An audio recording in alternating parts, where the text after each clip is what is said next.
ဒီမိန်းကလေးဟာမူလာတန်းကျောင်းတက်ခဲ့တဲ့9နှစ်အတွင်းမှာအင်စာတစ်ခါမှမလုပ်ခဲ့ဘူးပါဘူးဒါပေမဲ့အမှုပညာအချိန်ရောက်ရင်တော့ခဲတံတွေကိုတစ်ချောင်းပြီးတစ်ချောင်းအချောင်း90တိတိချုပ်ပြလေးရှိပါတယ်ထူးဆန်းတာကသူဟာဘာပုံမှဆွဲနေတာမဟုတ်ပါဘူးဆရာမဖြစ်သူကနားမလည်နိုင်လို့လာကြည့်တဲ့အခါမှာတော့စက်ကူပေါ်မှာရှုပ်ပွက်နေတဲ့ကိန်းကနန်းတွေကိုပဲတွေ့လိုက်ရပါတယ်ဒါဟာတင်းချအချိန်မဟုတ်ဘူးလို့ဆရာမကသတိပေးရမယ်လေအဲ့ဒီကောင်မလေးကတော့ဘာမှပြန်မပြောဘဲပို့ပြီးတော့တောင်းအသေးအတန်ရေးနေပါတော့တယ်နောက်ဆုံးမှာတော့ဆရာမလဲစိတ်မရှိတော့ပဲစက်ကူကိုဆွဲယူပြီးအတန်းဆင်းလိုက်ရပါတယ်ရေးလက်ဆက်အနောက်ရှက်ဖြစ်သွားတဲ့ကောင်မလေးကတော့သတိပြန်ဝင်လာတဲ့အခါစိတ်မဆိုးပဲအခန်းပြင်ကိုထွက်သွားပြီးနေအောင်ကိုငေးကြည့်နေခဲ့ပါတယ်ဆရာမကခေါ်နေရတောင်သူလုံးဝအာယုံမရပဲတခုခုကိုပဲစဉ်းစားနေတဲ့ပုံမှာပဲကျောင်းနှစ်ပတ်လည်နေရောက်တဲ့အခါမှာတော့အမှုပညာလက်ရာတွေကိုနောင်လာမဲ့ကျောင်းသားတစ်တွေအတွက်လက်ဆောင်ဖြစ်နေရောက်ထဲမှာတင်ဆက်ခဲ့ကြပါတယ်လူအုပ်ထဲကအီမီရဲ့မျက်နှာဟာပိုပိုပြီးတည်ကြည်လာခဲ့ပါတယ်ဆရာမကလှည့်ကြည့်လိုက်တဲ့အချိန်မှာတော့အီမီဟာပျောက်ကွယ်သွားပါပြီမိုးပေါ်ကပူပေါင်းလေးအီမီရဲ့ပျောက်ဆုံးမှုကရိုးရိုးရှင်းရှင်းမဟုတ်ဘူးဆိုတာပြနေတယ်လို့ပါပဲဟုတ်ပါတယ်သူတကယ်ပဲပျောက်သွားတာပါကျောင်းကလူတွေစုပြီးလက်ရှာကြပြီမဲ့ညမိုးကျုပ်တဲ့အထိဘာမှရှာမတွေ့ခဲ့ပါဘူးအဲ့ဒီနောက်မှာတော့ဆရာမဟာမြောက်ခန်းထဲကအတန်ကြားလို့တကားဖွင့်ကြည့်လိုက်တဲ့အခါလက်မှာသွေးတွေချင်းချင်းနေနေတဲ့အီမီကိုကျမ်းပြင်ပေါ်မှာထိုင်နေတာတွေ့လိုက်ရပါတယ်ဆရာမလည်းလက်ဖြန့်သွားပြီးကြည့်နေတော့မှပဲအီမီရဲ့လက်ချောင်းတွေကမနားနဲ့လှုပ်ရှားနေတာကိုတွေ့လိုက်ရပါတယ်တကယ်တော့အီမီဟာသူမရေးလက်စာကဏ္ဍတွေကိုအပြီးတက်ဖို့စူးစမ်းနေတာပါသူကရက်လိုက်တော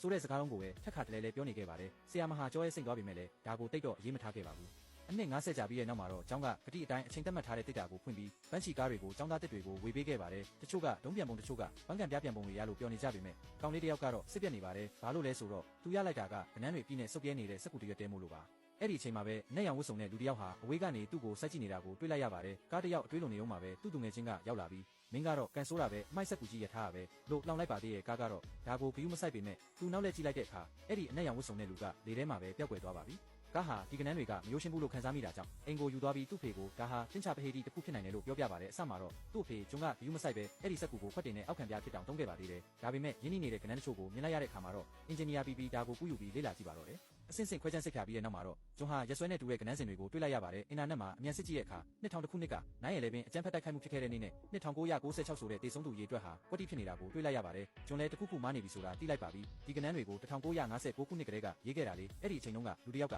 အနာဂတ်ကိုတကယ်ပဲကြုံမြင်နေခဲ့တာလားဒါဟာတိုက်ဆိုင်မှုတက်ပဲဆိုတာတက်တည်ပြဖို့အတွက်ဂျွန်ဟာကနန်းအလုံးကိုချရေးပြီးအွန်လိုင်းမှာရှာဖွေကြည့်ပါတယ်ထူးဆန်းတာကရက်ဆွဲတိုင်းဟာကဘာကျော်ဘေးအနေကြီးတွေနဲ့တိုက်ဆိုင်နေပြီးတေဆုံးသူအရေးအတွက်ကလည်းကွက်တိဖြစ်နေတာပါဒါပေမဲ့တေဆုံးသူစင်းရဲ့နောက်မှာကြံနေသေးတဲ့ကနန်းတွေကိုတော့သူဘာမှနားမလည်ခဲ့ပါဘူးဘလို့ပဲဖြစ်ဖြစ်ဒီကနန်းတွေကအန်ရယ်တွေကိုတကယ်ကြိုဟောနေတာဆိုတာတော့သိချသွားပါပြီနောက်တစ်နေ့မနက်မှာတော့ဂျွန်ဟာသူ့ရဲ့နက္ခတ္တဗေဒပညာရှင်သူငယ်ချင်းစီကအကူအညီရဖို့သူတေသနဌာနကိုသွားပါတယ်ဒါပေမဲ့သူ့လုပ်ဖော်ကိုင်ဖက်ကတော့ဂျွန်ကိုသိပ္ပံပညာရှင်တယောက်ဖြစ်ပြီးအယူသီးနေတယ်ဆိုပြီးလောင်ပြောင်ခဲ့ပါတယ်ဂျွန်ကလည်းတက်တေတွေကိုထုတ်ပြပြီးနောက်ထပ်ဘေးအန္တရာယ်3ခုကျန်သေးတယ်မနက်ဖြန်မှာလူ80တယောက်တွေလိမ့်မယ်လို့ပြောလိုက်ပါတယ်ဒါကိုတောင်သူ့သူငယ်ချင်းကတီမီယူပဲဂျွန်ဟာသူ့ဇနီးဆုံးရှုံးထားတဲ့ဒဏ်ရာကြောင့်စိတ်ကြောင်ချောက်ချဖြစ်နေတာလို့ပဲသတ်မှတ်ခဲ့ပါတယ်ဒါနဲ့ပဲဂျွန်လည်းဆက်ရှင်းမပြတော့ပဲရုံးခန်းရဲကထွက်လာခဲ့ပါတယ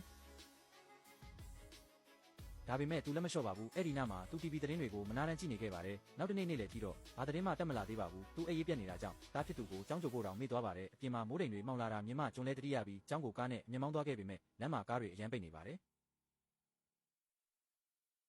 လမ်းကြောင်းတစ်ရှာဖို့ GPS ဖွင့်လိုက်တဲ့အခါမှာတော့ကျွန်တော်ခုကိုတတိထားမိသွားပါတယ် GPS ပေါ်ကကိုဒီနိတ်ကနန်းတွေဟာစက်ကူပေါ်ကကနန်းတွေနဲ့တစ်ထက်တည်းကျနေတာပါဒါဆိုဒီကားပိတ်နေတာဟာရှေ့မှာဖြစ်တော့မဲ့မတော်တဆမှုကြောင့်လားဂျွန်လဲကားကိုကဆင်းပြီးရှေ့ကိုသွားကြည့်တဲ့အခါမှာတော့တာမန်ကားတိုက်မှုတစ်ခုပဲဖြစ်နေတာပါသူရဲရရှိကိုဘာဖြစ်တာလဲလို့မေးဖို့အလုံးမှာပဲရဲရရှိရဲ့မျက်နှာဟာရုတ်တရက်ပြက်သွားပြီး